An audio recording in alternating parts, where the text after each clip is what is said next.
Let's ask the Chancellor. He is in Tilbury in Essex, which is where he's visiting this morning. A very good morning to you all.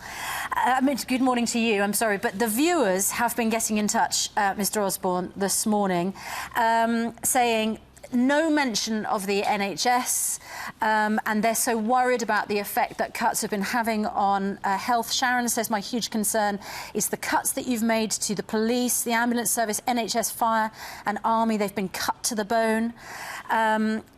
Lots of people worried about the number of cuts that have been made and the fact that more cuts are to come, and we understand they're going to be even worse.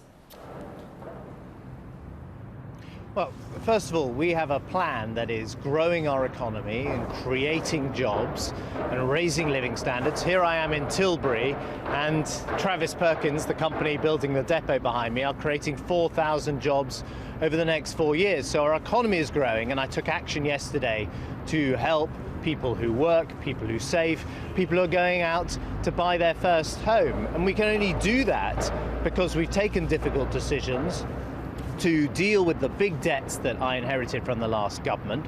We've got to go on taking difficult decisions. Whoever is in government has got to go on taking those decisions. But by taking them, we are able to protect vital services like the National Health Service. And yesterday, I announced over £1 billion extra for mental health services to help children, to help mothers who have maternal mental illness. That's what you can do if your economies are growing. If you don't have a strong economy, you cannot have a strong National Health Service.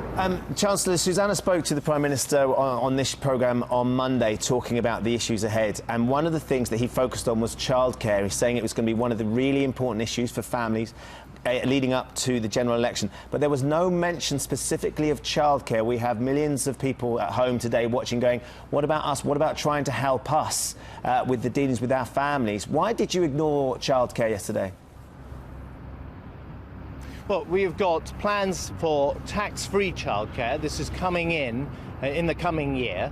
That is going to help the people watching this programme. They're going to be able to pay for their childcare before they pay tax, in effect. That's a massive help for families, and I've increased as well the number of free hours you get at the local nursery or the local school to 15 hours.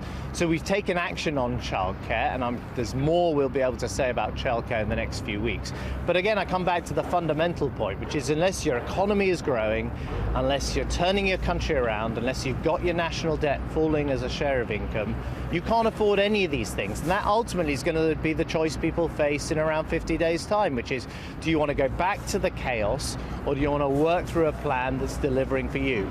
And that is the choice ultimately people will have when they vote in that election. And I think people can see we're in a fundamentally better position than we were 5 years ago.